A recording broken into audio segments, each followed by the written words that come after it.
Welcome back. Welcome to Decision Space, the only show to take place right here, in the space between the turns in your favorite games. I'm Jake Friedman. And I'm Brendan Hansen. And this is the podcast about decisions in games. And today is a deep dive episode in which we're looking at the Press Your Luck set collection card game, Coloretto. And yes, you might be asking yourself, Jake and Brendan, how are you going to dedicate an hour-long podcast to covering Coloretto? And the answer is, we really like this game, and we've done it in the past with things like Sushi Go. And I think there's a lot to discuss about why a game like this works and creates an interesting decision space that will lead to a rich and interesting conversation. We'll also talk about Zooloretto, a follow-up game, in the back half of the show. Jake, I see we have some housekeeping, though, before we dive into our actual ratings and reviews. That's right, Brendan. So before we get too far along into our deep dive, let's do some housekeeping. First, we just want to say that this episode is sponsored by our patrons on our Patreon, and we are celebrating that we just achieved our 25 patron goal. That is amazing. Thank y'all so much for supporting the show. And what that means is that Brendan and I are both going to do a video tour of our board game collections, and we'll be posting that up to our Patreon feed if you're interested in perusing that and all the other benefits that come with being a patron of this show. You can check that out there at decisionspace.com/Patreon. And we have set our next goal for 30 patrons. Once we do that, there will be another bonus episode coming out on whatever the patrons decide they want it to be on. And then that will go into our general podcasting feed for everyone. Also want to note for all of our pre-planners out there that the games that Jake and I have set to cover coming up are Barrage, which we mentioned, a really heavy Euro game about production of energy and water. Messina, 1347, Vladimir Sushi game about the plague.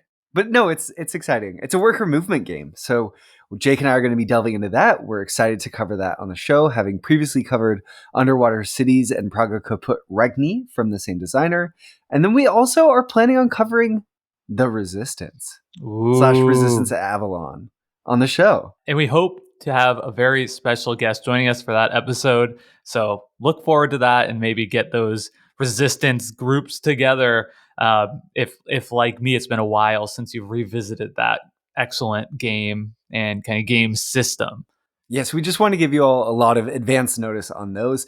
And I will say we probably talk about some of the Avalon inclusions in the episode as well, the Merlin role and that sort of thing. So something to keep in mind if you're pre-planning. And Jake, what's this final note? What's a golden geek? Yeah, last thing, we are going to throw our hat in the ring to try and get nominated for a Golden Geek. I think that is something that would be tremendously helpful for our podcast. As of this recording, the Golden Geek nomination process over on BoardGameGeek.com is not yet open, but we think that it was very likely to open in the month of February. Maybe by the time you're even listening to this podcast, there will be an announcement for it. So this is coming from my background in campaign organizing and politics, which I know that if people have a plan to vote, they are much more likely to vote. So we're asking you now to make a plan. Please vote for Decision Space, and that would be an excellent way that you could help us out if you are so inclined. So that's a whole lot of housekeeping. Sorry about that, and let's get right on with the show with our ratings and slogans for Coloretto.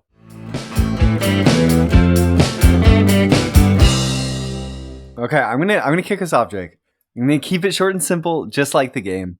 A near perfect realization of the game it's trying to be, Coloretto is equal parts joyful, interesting, and zany. 9 out of 10. Very good. And I have turned over a new leaf last week. I think something like 3,200 people downloaded an episode of Decision Space in 1 week. And I thought to myself, Jake, if that many people are downloading your podcast, you can prepare a slogan ahead of time. So I did. And here it is. I've always been fond of chameleons. I have a memory as a kid of going to the library with my dad and picking out a children's educational video about chameleons. Despite this fondness, I'm going to try not to let this bias color my review. Coloretto is a delightful, fun, funny, and sometimes challenging little piece of design brilliance. It is a distillation of less is more in a board game. And yes, that is elegant. No matter whether that elegant style comes in blue, yellow, orange, brown, pink, green, gray, or wild. 9 out of 10. It's a 9 out of 10 sweep on Decision Space. Woo! That was awesome. And Jake, what a great review. Is this what it feels like being on the other side of the mic? I'm very impressed. Yeah, but don't sweat it, Brendan. I think you did a really admirable try. I guess you were just probably going off the cuff, whatever. It's fine. It's too bad faces don't translate through podcasts because I wish y'all could have seen the look I just gave Jake. Let's get into the game background. So this is a bit of an older game. It came out in 2003 by Rio Grande and others in the publishing space, but Rio Grande is the name it says on the box in the edition that we've been playing over on Board Game Arena. It is designed by Michael Schott, who also, I apologize if I'm not pronouncing that right, who also designed Web of Power, which has been re-implemented as China and Iwari. Jake, China. No. China. I can't let that one fly. I'm sorry. We get roasted for not knowing where Macau is. And then you say China. Are we going to leave this in? It's too good.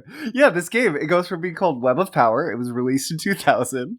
Then it got re-released as China. And then it became Iwari in 2019. I'm retiring. Speak for yourself. I feel I need to apologize to everybody in the world. Oh my God. I can't believe that. In my defense, your notes are crazy misleading, okay? How? It says CHINA. Yeah, I guess it's in brackets, comma, Iwari. Oh boy.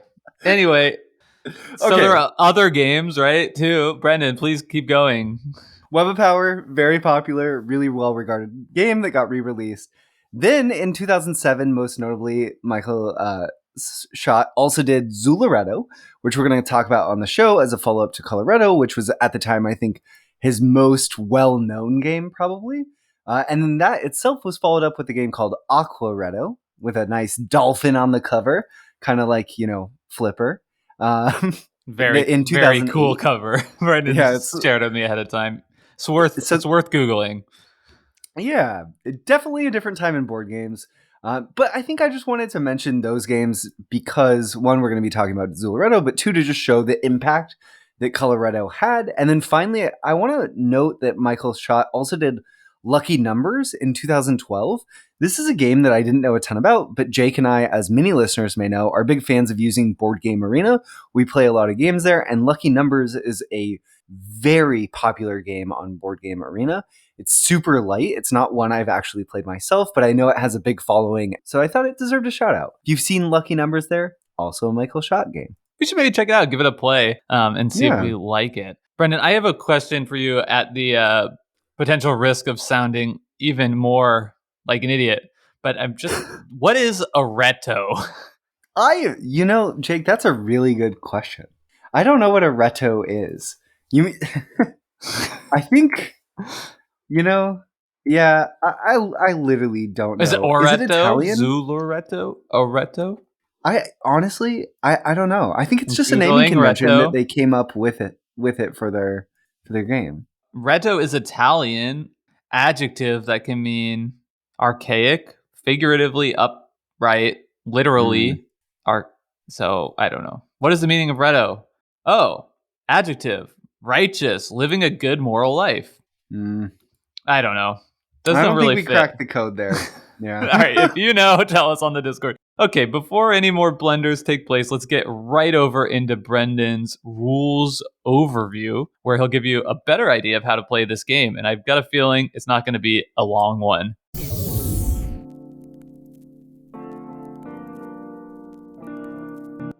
Coloretto is a set collection push your luck style card game for 3 to 5 players. Its deck is made up of 63 color cards, 9 cards of 7 different colors, for example, 9 yellow cards, 9 green cards, 9 red cards, etc. And these are the primary cards players are collecting. It also has 10 plus 2 cards, which give a flat 2 points at the end of the game, 1 last round card, which when it's revealed signals that it's the last round of the game, and 3 wild cards, which count as any one color of the player's choice during scoring. In Coloretto, players score an increasing number of points for each card they collect in a color. For example, the first yellow card a player takes nets them 1 point, the next 2, the next yellow card 3, the fourth yellow card they take grants them 4 points, the fifth yellow card they get would grant them 5 additional points, and so on. Meaning the more cards a player has of a color, the more they want of that color going forward. However, that's not totally true, because at the end of the game, players only score positive points for the 3 largest sets of cards, and they lose points for all their remaining sets, meaning they have to be careful and tactful about how they collect cards, ensuring that they only collect large sets in colors of the sets that they'll have the 3 largest sets of. And here's how the core loop of Coloretto works. At the start of each player's turn, they face a simple choice: draw and place a card from the deck, or take a row of cards. If they choose to draw and place a card, they take a card from the deck, reveal it, and place it on one of the available rows on the table. Rows that haven't yet been taken in a round, or have fewer than 3 cards in them, are viable to place into. After doing so, play proceeds to the next player in a clockwise manner, and they yet again face a simple choice: draw a card and place it into a row, or to take a row. If a player takes a row, they'll add all the cards in a single row on the table to their collection and are out for the remainder of the round. That means they won't place any more cards and they won't take any more cards. Play proceeds this way in a given round until every player has taken at least 1 row, at which point a new round begins, and play proceeds this way round by round until that last round card is revealed, the 15th bottom card in the deck, at which point the final round is finished and the player with the most points is crowned the victor.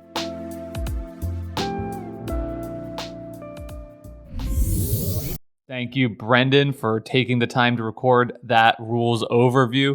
So we jump right into it and explore the decision space in Coloretto, the most basic of all the Retto games. I would love to.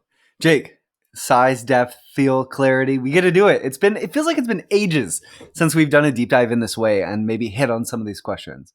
But I would say this is a small box card game, and I think the decision space is really meaningfully constrained by the whole game being structured around this really simple question. Do you want to draw a card and add it to a row, or do you want to take a row?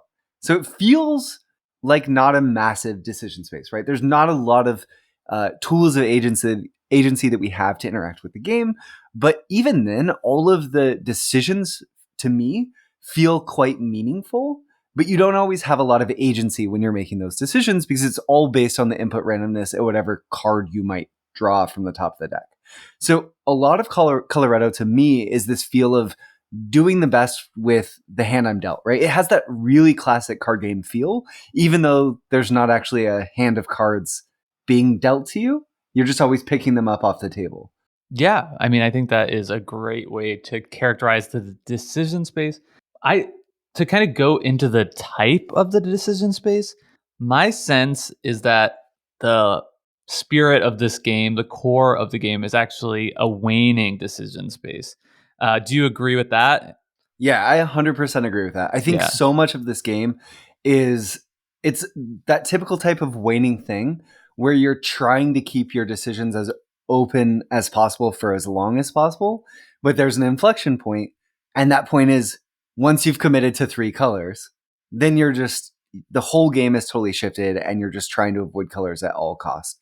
And you have flexibility up until you have committed to 3 different colors, and there's a little wiggle room, right? Like I might be okay with going into a 4th or 5th or 6th color if it's just for 1 card, but I'm trying to stay off of colors for the most part just because of that scoring. So it very much feels like a winning decision space game in terms of the fact that in the beginning there's lots of possibilities, and towards the end of the game it's really so much more about trying to avoid taking penalties. Yeah, and I think the core of the sort of actions you're doing, even though it is a very static sort of mechanism, right, where you're either take a card or take a hop each We're turn. going to call them hops? Why wouldn't we call them hops? Okay, great. We'll call them hops. What would you call them? Rose. Okay, that makes sense.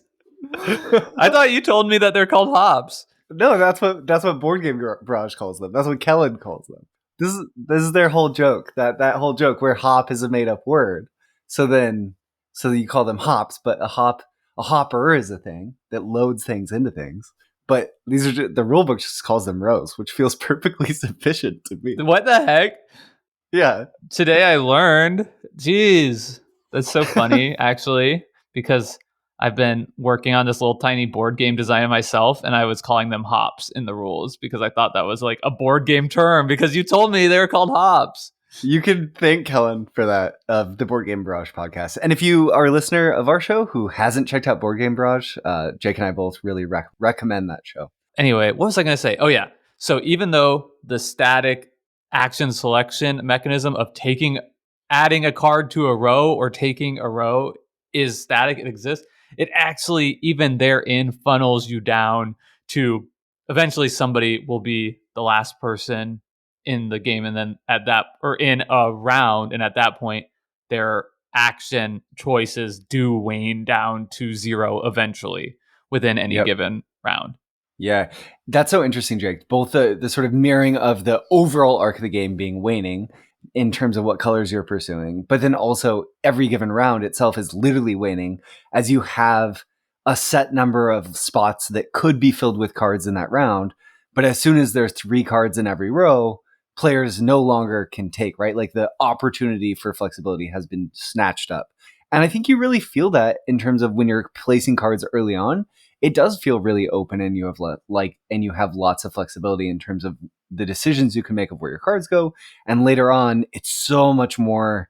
You're just hoping you draw a specific color card, or you're hoping you don't. When you maybe take a risk to draw a card and stay in the round a little bit longer. And in addition to that, the actual scoring mechanism, right? You mentioned the fact that, I mean, so much of this game really hinges on that scoring mechanism of only scoring 3 suits as positive and the rest being negative points, but also just in the limited number of cards, right? If I'm collecting brown and so is Brendan, or even if Brendan is accidentally forced to take a brown card, right? That is one fewer brown card remaining in the deck for me to possibly get up to the maximum score of 21 for a set of 6 cards. So I think opportunities feel like waning and kind of pulled away from you there too, if you're playing that card counting game as well. Because there's just 9 cards of each color in the deck. Exactly. So really, both of you can't get to the 6 if 2 of you are in a color. And yeah, let's hope 3 of you at the table don't end up trying to collect the same color, because that's just a train wreck waiting to happen. Interesting. Yeah. Jake, let's talk about that triangular scoring, because I feel like that's, like you said, it's so important to this game. In some ways, this is the preeminent example in my mind of a mechanism that makes, quote unquote, the game. We did that episode on that a while back. And I think that this is the perfect example of that, because without the triangular scoring in this game, paired with the fact that you get negative points for every set that's not one of your top 3 largest, this game doesn't really pop or have interesting decisions. It's so much because of the scoring mechanism that it works. So I just want to make sure everyone's really clear on what we mean by triangular scoring.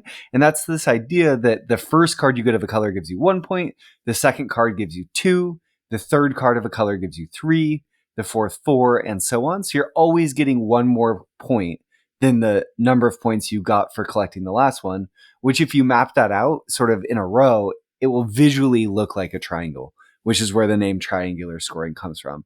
And this is a mechanism that's been used in tons of board games. I think Coloretto probably deserves a lot of kudos for maybe popularizing this scoring convention. Sushi Go uses it. Ticket to Ride has some triangular scoring. The Castles of Burgundy uses it in some of its, in the way its location scoring work. So it's just sort of a bread and butter scoring mechanism, because it's a really great way to create increasing incentive without having those incentives be so strong that they make the decision space irrelevant, right? If scoring was exponential, all of a sudden, by the time you get to the third time you're doubling, or the fourth, it's just so many points that there'd be no reason to sort of not do that. Whereas Mhm. a little bit sometimes here, it's more complicated somewhat. And certainly more complicated by the fact that you can get negative points for getting too many cards of Yeah. colors that you don't want. That's the linchpin. Right, and I love that for the negative scoring too, because taking one of another color is okay. Fine. I can take a -1 point. That's not going to make Yeah. or break me. But then as soon as you're adding a second, or hopefully not a third in that color, it starts to feel devastating. And I think another interesting thing about the decisions that come into whether or not you want to take an offsuit card in the game. I think there's a bunch of interesting decisions around that early on, right? It might be advantageous to have 5 different cards of different Mm, colors if you have one in each, just because that really keeps you open, right? You don't mm, necessarily want to just commit to the first 3 card colors you get because they're the first 3 you get, because other people might be going into those. That could be okay. But the other interesting thing I think about the triangular scoring is that it really changes based on the number of players in the game. Because if you are playing in like a 5-player game, it's really difficult to say it's worth it to you to hate draft a color or whatever just to take it away from somebody else, because that means you're getting harmed, the person you're taking the card away from is getting harmed, but the other 3 players are all benefiting. So you would much rather somebody else sort of falls on that than yourself. But if you're playing in a 2-player game, which I think I is think actually like a it's 3 to variant, 5, isn't it? Oh, it's a variant. Okay. yeah, you can play in. There is a 2-player version of the game. That's a variant, but it's supported on Board Game Arena too. So I've tried it out a bit, Okay. and that works a little bit differently. I don't know if I should explain kind of the differences, but it's essentially like you can only have a row that one row can only hold 1 card, one row can only hold 2 cards, and row 3 can hold up to 3 cards. And then once 2 rows are gone, that's the end of the round. It's actually really fun and Mm, interesting.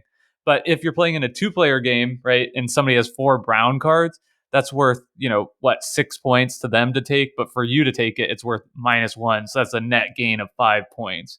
And that right. same sort of logic applies in a 3-player game, right, where it's hate drafting is much more beneficial than in higher player count games. So I do think it's sort of interesting the way that the scoring changes the feel of the game as you go up in the player count.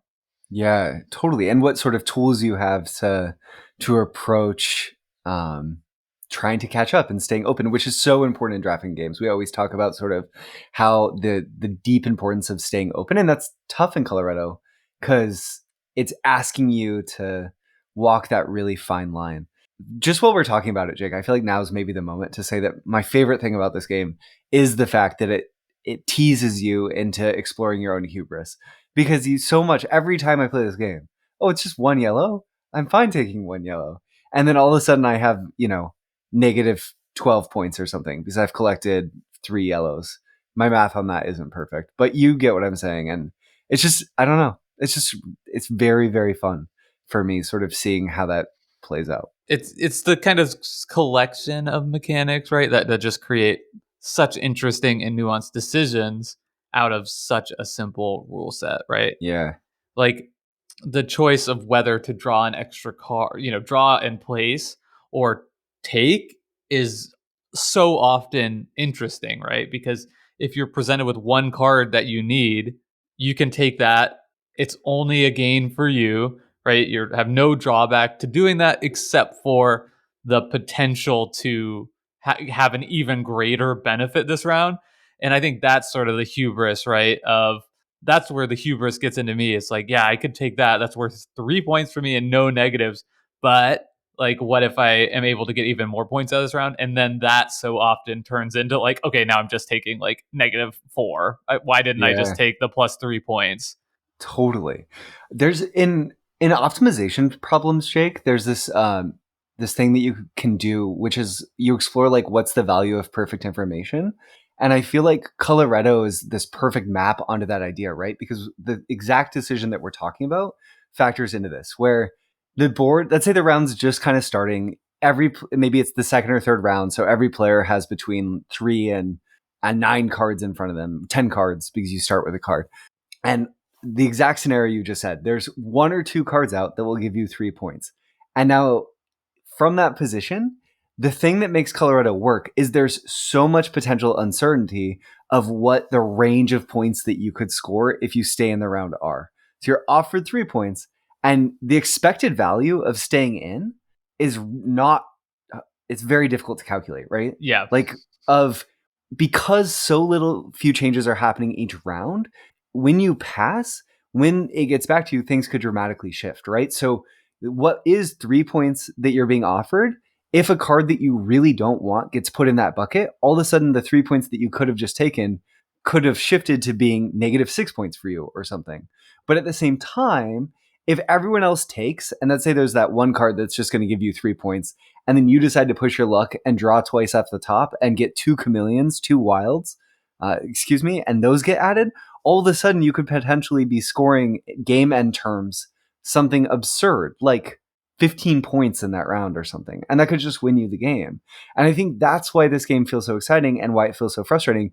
But you never get to have perfect information. Like, there's no optimal decisions necessarily outside of the heuristic based decisions of it's probably better to take fewer risks when you're ahead and take more risks when you're behind to try to catch up. And I think that that's really fun. So from like the value of perfect information in this game feels like it would be very high to me because of the potential for such large swings, right? You would you s- What you do you stand to mean? gain you stand to Like, gain a lot in a positive outcome scenario. This is a totally hypothetical thing. It could never mhm. exist based on the way this game is played, right? But you stand to gain a lot if things go your way in Coloretto, and you stand to lose a lot if things don't go your way. So if hypothetically, right, you could know which way things were going to go, there's a lot of value in that could be created compared to games where there's a much smaller band. Right. Okay. I've kind of led us astray with like a concept that doesn't perfectly map, but I think Yeah. is really interesting to think about here just My because thought is like, yeah, perfect information would be good in a lot of in all games. games. Yeah. But Yeah, I but think but the point is if you could, what I'm trying to say is it feels like it would be even more valuable here yeah, because there's oftentimes scenarios on the board where you could get 3 points and that 3 points could either turn into negative negative 8 points or positive 12 points, right? yeah, and I think And that's just speaking to the fact that that kind of is the whole game here, yeah, right? Like we yeah, could take a different game like Castles of Burgundy, and there's a little bit of like knowing what good tiles are going to come out and knowing what you're yeah, going to roll on your dice. That would be really helpful information, but there's still like some other stuff going on that you could potentially make better decisions or worse decisions than anyone else. Here, if you have perfect information, you're going to make perfect decisions every time because it's just simple, right? yeah, You right. just take the most matching cards you can. Yeah. Yeah. And so much of the game and the decisions are about how much risk can I afford to take or how much risk do I have to take based on my position within the game. Right. Yeah. So, and if you had perfect information, there's no risk. You can make a perfect decision. Yeah. Something else that kind of fits in with this that I think is interesting about Coloretto is the game end condition is a card when there's a card that when it is flipped up, it will say, "This is the last round. There'll be no more rounds after this one," and then you finish that round and then it's over. And the Yep. way setup works in Coloretto is that card is always 15 from the bottom of the deck, which is an interesting way of doing things. Like when I was reading the rules, I was sort of assuming that it would be shuffled in to the bottom of the deck, Yeah. right? That's how you Yep. do it in Enchanted Plumes. And Sure. often, I think that's probably a more common way of doing things. So players don't know exactly when the game is going to end or when it's the last round. But here, you can really figure that out pretty well. It's not always going to be exactly the same number of rounds because perhaps people take cards earlier or, there's potential for more or less cards to come out in a given round, but you basically always could predict when the last round's going to be or very close to it. So that's just another way that the game gives you more information when it could choose to give you less, right? Less. Yep. And that also information kind of clues you into the fact that there's not going to be equal or even necessarily roughly equal numbers of each cards, right? It's totally possible that 6 blue cards could just be in those bottom 15, and if the at last round card was shuffled into the bottom 15, that would potentially smooth things out a little bit more. But I think it's really interesting the way it works here. And I think when you kind of recognize that, it can make those decisions feel just a touch more meaningful and less chaotic than they otherwise would. Especially as you're getting down to the lower and lower in the deck, and your ability to speculate on what cards might still be out there, and the value of cards on the board because it's actual known information goes up dramatically all of a sudden. Yeah, totally. Jake, can we talk about some of the decisions around getting to lay cards into the rows? Because I find that those Mm. are some of the most interesting decisions in the game compared to should I take or should I not take? Which, like we just said, because there's so much uncertainty of what might happen in the swings of potential rows, can oftentimes feel like you don't have that much to go on. Whereas with when you're laying cards out in the rows, you have a lot of information to look at. And what I mean by this is you have open information of every card that every player already has.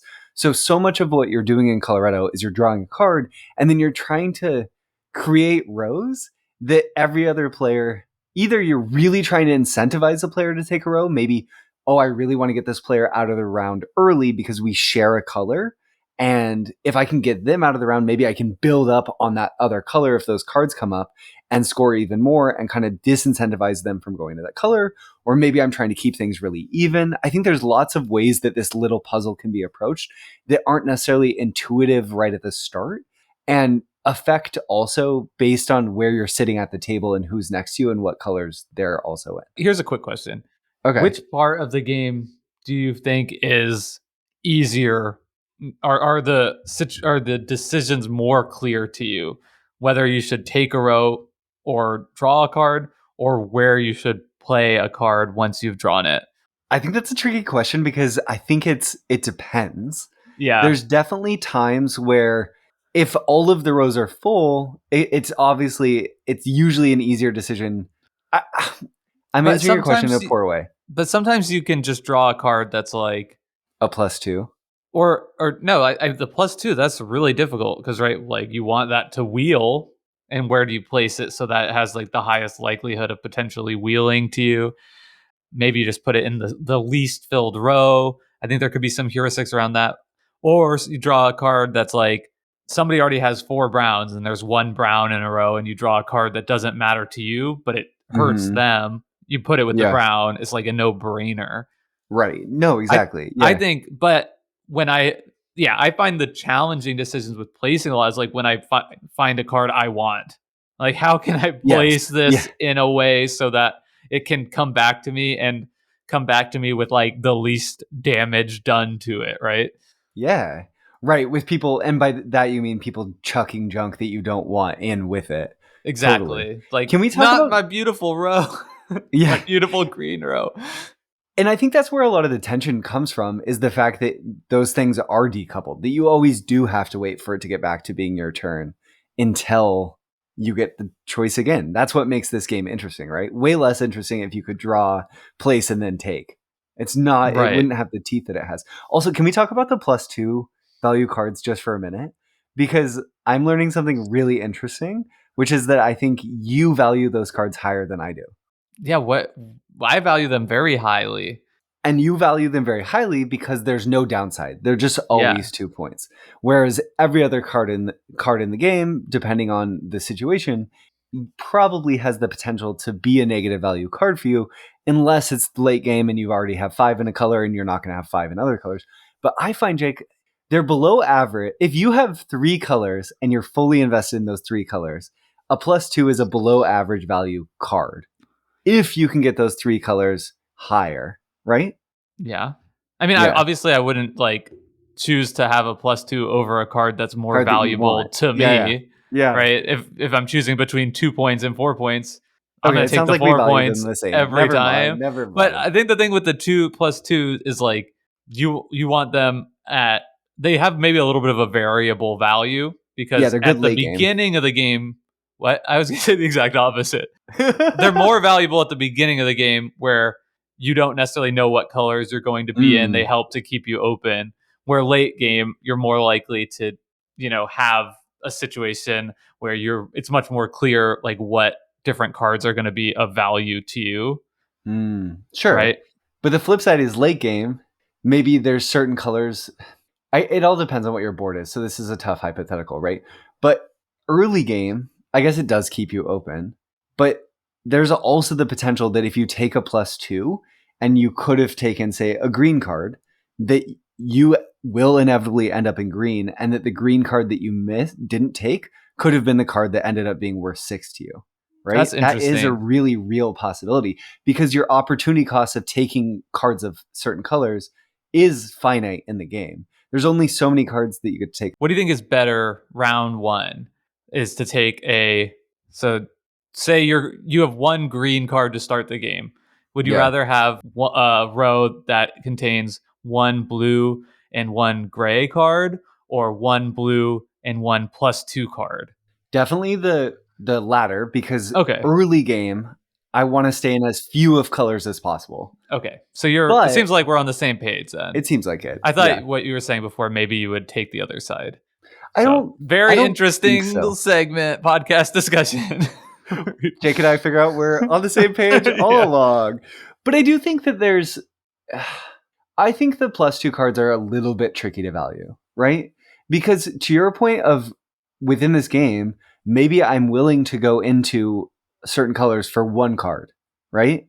Where if I stay quote unquote open, I take one negative for the chance that I'm going to end up getting way more points in that color. You get the +2s are just flat. They don't Mhm. represent any significant risk or any significant downside. And sure, I'll take them, but I'm not making a ton of progress towards scoring really high. So if there's a chance that I miss the opportunity to take one of the colors that I should have been in all along, and instead take a 2, that feels pretty bad to me in terms of my potential score. Yeah, but you don't know, you know what I Yeah, mean? yeah, yeah, Like, yeah. that's I the know. kind of thing That's where the it's trick of the like game. Yeah. right, like, to me, it's not even worth considering, like, late in the game. It's like, "Oh, I really should have took that red over that +2 now that I'm sitting here with 4 reds." But it's Yeah. like, how could you have known? Like, what you know Yeah. what I mean? Yep. What do you Jake, would think you? about wilds, though? Because Yeah. like, if +2s are difficult to evaluate for those reasons we're talking about, wilds are not. Wilds are so easy. They're just the best card in the game. But the trick with wilds is that okay, if a wild gets drawn early in a round and it ends up in a row by itself, oftentimes I think the right decision can be just take the wild. Like a wild represents so much value that oftentimes you can afford to just take one card in the round if the one card's a wild. I think it'd be very difficult to construct, especially early game scenarios where you would not take a wild. Even late game, I think in most cases, a wild is going to be present a really good value proposition for you. Like, even if you're taking a wild that's +3 points for you and two other cards that's -3 points for you, that's probably worth taking just to stop somebody else from getting the wild, which would have more negative ramifications. I think the Implications. interesting Yeah. thing about the wild for me is that it represents something that's terrible to draw out of the deck. Like, Yeah. once the Yeah. wilds are gone, it fundamentally changes, I think, the calculation for how risky it is to draw a card. Because anytime you Hmm. draw a card, it's a wild, it's almost certainly not getting back to you. And for that Yeah. reason, it's better to have other people draw them, obviously. I don't know. In general, it seems like drawing cards is good because it allows you the power to, mess people's rows up, potentially put rows together that are beneficial to you. But just hitting those like wilds is almost like a feel bad type of deal, especially because there's only a couple in the deck, right? There's like two Yeah. wilds in the whole deck. I think there's 3. One tricky thing about this game is I feel like the right time, the optimal decision in terms of taking cards would be you want to take 2.5 cards around, it feels like. Wilds aside, right? Just like wilds aside, if I could take 2.5 cards around, it feels like I'm doing pretty well. But the problem is that you have to take 2 cards or 3 cards. You can't you can't stop in the middle. And it oftentimes, do you get what I'm saying, Jake? Like Hmm. oftentimes you're faced with the decision of, okay, I could take these 2 cards, but should I push for a third? And I found that usually in Coloretto, you're more likely to win games if you're taking 2 cards and stopping rather than pushing a third. But that doesn't always bear out because there's going to be times when people get lucky. And in those cases, taking 3 cards, right? If you're the last person around and then you draw the wild, that can be amazing for you. Hmm. Yeah. It does have that interesting tension where, like, the more cards you get, the better, assuming they're on suit. You know what I mean? Right. Yeah, yeah. So, Yeah. yeah, that is the interesting tension created by this scoring. I'm gonna go to Board Game Arena and just look at the, like, victory scoring thing conditions or Yeah. whatever. Like, I'm curious about the stats on this. Like, am I drawing more cards on average than the people who win the game the most Or less. often? Yeah, yeah. Or Yeah. less. You look it up, and in the background, I'm going to talk about some heuristics, and you can say if you think you agree or not. Is that okay? Perfect. Okay, so number one heuristic is follow your signposts, which are your opening color. Because you're dealt a card at the start, that's going to guide your whole approach through the game. And you're most likely going to want to be in that color, especially if no one else also started with that color, because you have endowed progress towards scoring a lot of points in that. I Do you think agree, Jake? that is fair. Yes. Great. Though you don't I think people can get in a pitfall here where they're like, I am the blue player because I started with the Yes, blue card. which is not true, Yeah. which falls into the next heuristic. Oh, okay. Coloretto, like most drafting games, is all about staying open. You want to be in the fewest number of colors as possible early on. It's better to take fewer cards of the right colors than more cards of, say, it's better to have 3 cards of 2 colors than it is to have 4 cards of 3 colors, I think. Just because it allows you to stay open and means that you're less likely to get negative points foisted upon you in the next round if a lot of potential negative points pile up. Hmm. Jake's nodding his head. Okay. We already covered this heuristic. Take the wild. Almost always, if you're presented with the opportunity to take the wild, take the wild. It shouldn't be much of a question. But interestingly, in Coloretto, with the way scoring works, there are times where you could be behind, but you still kind of have to take the wild. There's just times where maybe you've lost the game. Just take the wild. Okay.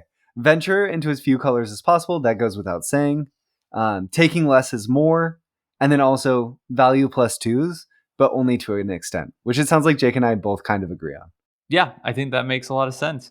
Okay, Brendan, I agree with all your heuristics. I've got the stats here. They're not as robust as I would like. In fact, there's not a stat that just says number of cards taken, which I think would be Sure. the most In the game interesting overall. thing. Yeah. Yeah. But here's one interesting one, which is that the most so it has like points one for your first color, second and third color, blah blah blah. So the points one for first color, your biggest collection, the winner's average is 19.22. So you're almost always needing to get to 6, which I think is 21 points, right? Yep. 21. Yeah. So that's very close to that. So almost always getting to 6 points is going to propel you. Getting to 6 cards, one color is going to propel you to a victory. The thing that I find interesting here is that there's a average for when you took cards last. So I'm taking cards last 1.5 times per game, right? Meaning all the other rows have been taken and I'm sort of forced into getting one, where the Yep. winner's average is only 0.89. So less than one time in a game, which I think Staying in. Yep. yeah, so I think that speaks to avoiding the hubris of like, whoa, but it could be even better, right? And like more often taking the value that is present on your turn. Yeah. Like I was saying, just it's probably better in Colorado to just take the 2 cards than push for 3. Yeah. Almost always. There's more things that are going to hurt you in the deck than are going to help you. So if you're behind, maybe you have to push. But if you're in the lead, you have to play defensively. And you Mhm. have to just take the 2, or maybe even just take 1. If you could score 6 points off 1 card, that can be enough to push you ahead in the round, right? Especially because people know how good it is to you, and that increases the likelihood that they're going to target it with like stuff that's bad for you. That you really don't want. Yeah, Totally. basically, if you're passing there, you're counting on the fact that nobody else is going to take it, and that people are going to be drawing like wilds and +2s and can't screw you over, or other Yep. cards you need, and that's usually not a very safe bet. I find that Colorado, I don't think that it's unique to Colorado that you should take more risks when you're behind, right? That's just something that is present in a lot of games that you play. It's just natural that when you're behind, you have the incentive to play riskier. But I think Coloretto makes that point about games much more obvious because it kind of becomes the game. And I've really appreciated playing it online where that's really easily apparent, where you have running score totals in a way that when I was playing at the table, I wouldn't take the time to sum everyone's score every single time I make a decision. So it kind of emphasizes this point about games that just sort of naturally pops because it's so simple. So it comes to the forefront. So yeah, that's great. Should we move on to Zooloretto now, or do we have final thoughts? I see we have a tab for player counts. I've played this at all player counts, 2 to 5. I think it's surprisingly good at 2 with that variant. Still Yeah, fun, and I like it at all player counts. I think it changes right in how you want to approach the game.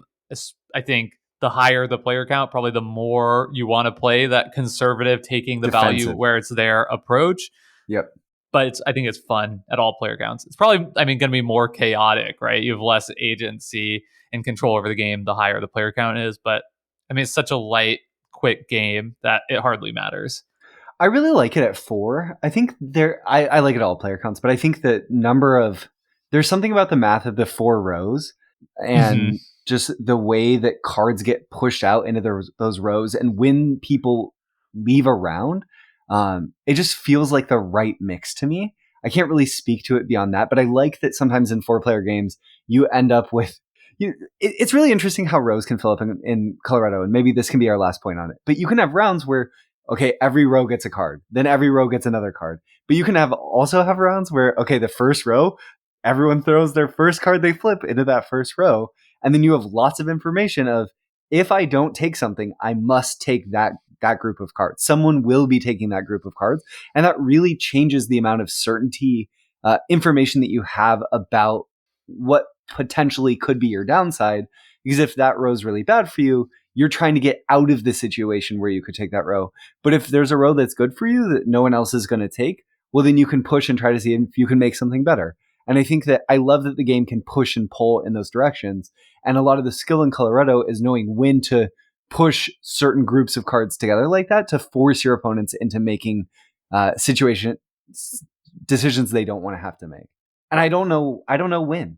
I don't get, do you have a sense for this, Jake? When do you want to pile up a first row? It feels so tactical based on the cards that come out. Yeah, I think it's difficult to say devoid of context, right? Yeah. I think the reason it is likely to happen is because somebody puts a card in there and that's good for somebody, like player, 1 puts a card in there that whatever, then player 2 puts a card in there that now together creates like good row for somebody else, and then the third person's like, well, must stop that, right? So Yeah. it's kind of like that cumulative hive mind thinking Yep. that leads to it. But yeah, I don't know that like saying like, is it tactical to do this earlier, not devoid of that, right? Is that helpful? Because you're only ever going to be one part of that, right? When you're playing your Right. first card, Yep. it doesn't, you It can't has to be be a thinking group. that it's going into a row. Yeah. It's a table based decision for sure. Yeah. Yeah. That's interesting. All right, Okay. let's do Zooloretto really quick, and let's let the flash floods transition us there. And we're in Zooloretto land. Woohoo! It's But, animals. It's not colors. It's animals now, and and there's, food stands, and and money, no triangular scoring and pens of various sizes. and breeding and Kind of barns. breeding, What do you, and okay, and so actions that you can take instead of playing the game. from a menu of cards? Yeah. So, okay, the biggest changes from Colorado to Zooloretto is that you have 3 enclosures that you're trying to put the animal tiles that have replaced those cards into, and you're trying to fill them up. So you're always going to put all your elephants together, all of your zebras together, all of your flamingos together. That's the goal. So instead of collecting cards of colors, you're collecting animal tiles. There's also some tiles that are better than others because they're gendered. And if you ever have a male and a female of the same type of animal in the same pen, they create a free animal. A new animal just pops out of those 2 and they fill a space. And in this game, there's no. And what if an animal is You're, not a male or a female? that does happen in this game also. That's like most of the animals. They're in this game. non-breeding animals. Yeah. Yeah. Yeah. Okay. Okay. This game's weird, Jake. Also, everything you love about the scoring in Coloretto is gone. It's just you're trying to fill up pens. And it's like really like weird and confusing. I don't think we should bury the lead here. I like this much less than Coloretto. I do not like this. Yeah, that's what I was gonna say. Like if like Coloretto's a 9 for me, and Zooloretto might be like a 5, which 5. I think maps so perfectly into our elegance conversation last week, right? Yeah. Where like sometimes like the worst of all worlds is an elegant system with like a couple of inelegant things tacked onto it. And maybe there's more than a couple things here, but like man, does it feel so stark when you have this super awesome core gameplay element, which is the same here, right? On your turn, I mean, it's changed a little bit, but on your turn, mainly you're either like taking a set of animals or you're drawing a tile from the top and putting it into one of 4 sets Yep. or however many players you're playing with. So that's still here, but just like with everything else tacked upon it, it's just kind of like, man, it really does not sing in the same way. And there are still negative points present in this game, but because they're not triangular in nature, the stakes of every decision feel worse. So the highs are lower and the lows are also lower. So the game overall just feels really blunted. I, It's I yeah. Why there are just a lot of decisions in this that leave me scratching my head, but none more than the fact that like you have different pens of different sizes, right? yeah, Because that feels like in the worst possible way, it's punishing players for the inherent randomness in the game. Like you can't know how many pandas are going to come out. So when you're taking a panda in your first round, do you put it in the pen with 6, 5, or 4 free spaces?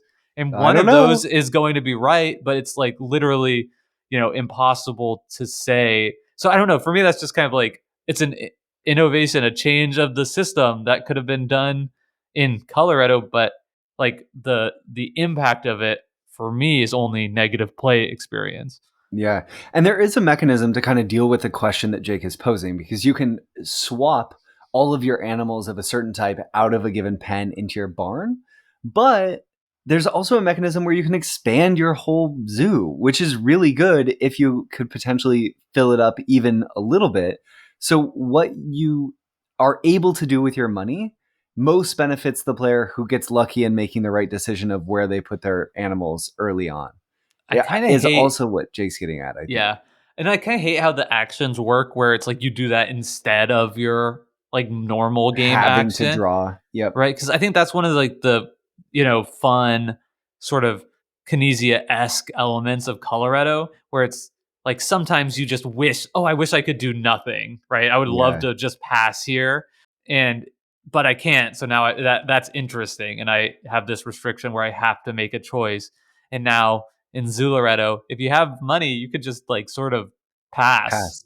Yeah. And and that I guess that is increases the tactical gameplay, but I think it diminishes again that core loop that I Yep. found so fun in Coloretto.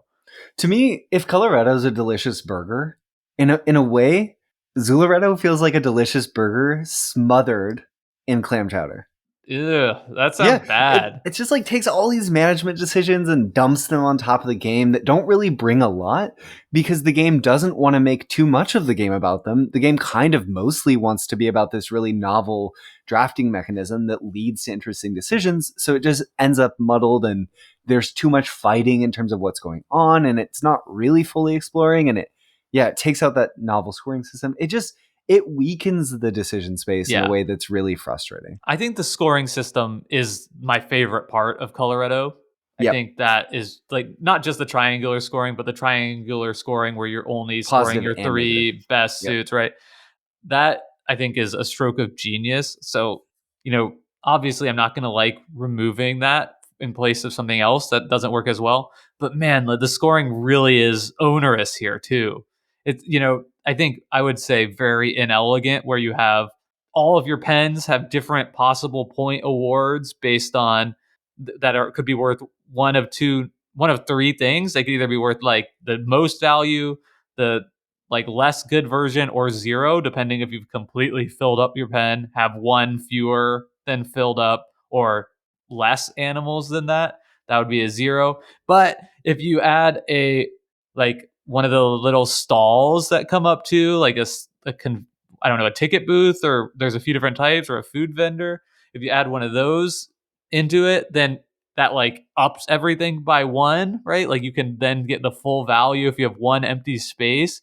And then also the vending booths are worth 2 points each for each different type you have, but not the same ones. And it's just like, why? Why are we doing any of this? It makes, Yeah. it's just really surprising to me that this could come out of the sort of head of the designer who did Coloretto. I mean, I don't know. I don't really understand the thought process behind it. The whole time we were playing Zooloretto, I just thought to myself, wow, I'd really rather play King Domino or Coloretto. Yeah. And it's Who do not you that think King. who do you think this is for though, right? Like what do you think like the design goal, like if you were to guess behind this innovation? And I I think Zooloretto might be, more popular, or like people seem to love them both. Like even in our Discord, right? Yeah. There's sort of people that like Zooloretto and people who like Coloretto. My instinct says that Zooloretto was an attempt to take a game that felt like a filler game and to make it more of a family game of the night, a game you could put down and have it fill a whole hour, while you were playing through. And I hope and it's not. built on this An game that you hour? like. An hour? That The feels whole long for Zooloretto. 45 minutes. You think so? Who do you think it's for, Jake? Yeah, I think like it's a great question. Thanks for asking. Perhaps it is sort of just added complexity for complexity's sake. And I think some people think about the board game geek weight scale, and they're like, I like games that are in this range that's like slightly higher. So perhaps, you know, those folks would find this more appealing than the more stripped down version of it, just because, you have more rules and systems to grapple with. And I do think there are people who enjoy that sort of for that sake alone. I don't think there's anything wrong with that. It's I just not posit for me.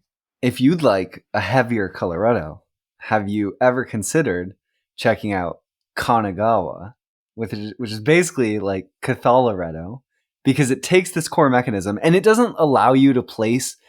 You don't pick where you place cards, but you have the similar mechanism of rows filling up with cards as the game goes on, and it adds these really interesting scoring options of pushing your luck around what goals you're going for. What do you think, Jake? Yeah, I love that. I hadn't thought about Kanagawa in those terms, but I think that is a perfect recommendation for the step up from Coloretto. Great. Do you have any other thoughts on Zooloretto? I just want to talk about Coloretto. Let's do our final thoughts on Coloretto and wrap up here. Both of us has gushed a lot on this podcast about how great this game is. And I think for me, I found this game really inspiring creatively. I sort of stole some of the mechanisms wholesale that I've been put into a little prototype that I've been playing around with. So that was cool. So it truly inspired me. And I think also, not to say too much on this, is it helped me sort of to reevaluate what games I should be seeking out to play more. I think when I Mm, came into this hobby, I had, I played Pandemic, and then I got recommended Ticket to Ride, and those are sort of my entry gateway games for me. And then when I got past the gateway, I was like, okay, now I'm going to try Castles of Burgundy and Blood Rage and like these bigger games. And like, I'm ready for those fuller experiences now. And there are a lot of these like incredible light gateway games out there that I think for a long time, because they weren't my gateway, I just thought I don't really have a place for them, or I don't need to go back and revisit these sort of light filler games of old. But I'm so glad I did check out Coloretto, thanks to it being on Board Game Arena and folks recommending it to me, because I mean, it's just great. And it makes me want to continue to seek out more of these types of light gateway filler games, which it turns out are some of my favorite types of games to play and explore. And I think, create incredibly refined and nuanced decision space in a scant few rules. So yeah, that's kind of my key takeaways from this one. I'm really glad we tried to play both the games, Jake, I will say, because based on what you just said, it's so interesting that Coloretto is by far the lighter game out of the pair of these two games. But it is the fuller game in terms of the vividness of experience and decision space, for me at least. There's more I can sink my teeth into, and when I do, it feels more meaningful and I have more fun with it. I think that one thing that's exciting for me about Coloretto is I've primarily played this game just with the basic triangular scoring. It's what we spent most of the episode talking about. Or all of it. I totally forgot. Yeah. It gave it, I think it was important we did that because I think when people think of Coloretto, that's what they think of. And there's so little in this game that if we tried to veer into talking about the advanced scoring too much, it would have blended half of the things that we would have said might not have ended up feeling true and resonating. But there is an advanced scoring, there are advanced scoring rules that make it a little bit more such that you want lots of cards, but only 3 or 4 copies of a card, I believe. You don't want to push too far. And I think that it's interesting that the game and the system can support these sort of varied rules and that there's a whole nother puzzle waiting, even if you feel like the triangular scoring is played out. So I'm excited to try that. I'm definitely going to do that. And maybe in our year end, when we look back at games, can touch on if that was a really fun way to play or not. But I think that Coloretto is this perfect example of how less can be more. And it's also beautiful because you can play Coloretto maybe more than any game we've ever covered on the show outside of potential color blindness issues, which there's little ways that you could probably account for that. You could play with anyone. From a rules system level, this is a unifying game of a collection potentially. It's just perfect for any situation. Small, I don't know. It's great. Yeah. I really love Coloretto. I'm so glad I played it. I think if you've never played Coloretto and you're listening, you should play it. It's a great game. Definitely one I'm going to be seeking out to pick up for my collection, which is certainly not something we always say at the end of an episode of Decision Space. But here we are at the end. Thank you all so much for listening to this week's episode on Coloretto and a little bit there about Zooloretto. As always, if you want to continue this discussion, there will be ongoing discussion about this and everything else we talk about on this show in our Discord. You can find a link to that in the description of this podcast episode. Yeah. And I really look forward to covering Barrage in a few weeks from now. And before that, we're going to have a series of topical conversations that will surely be exciting. So come back. Thank you for making it this far. Yeah. And thanks as always to Hembry for intro and outro music. Bye.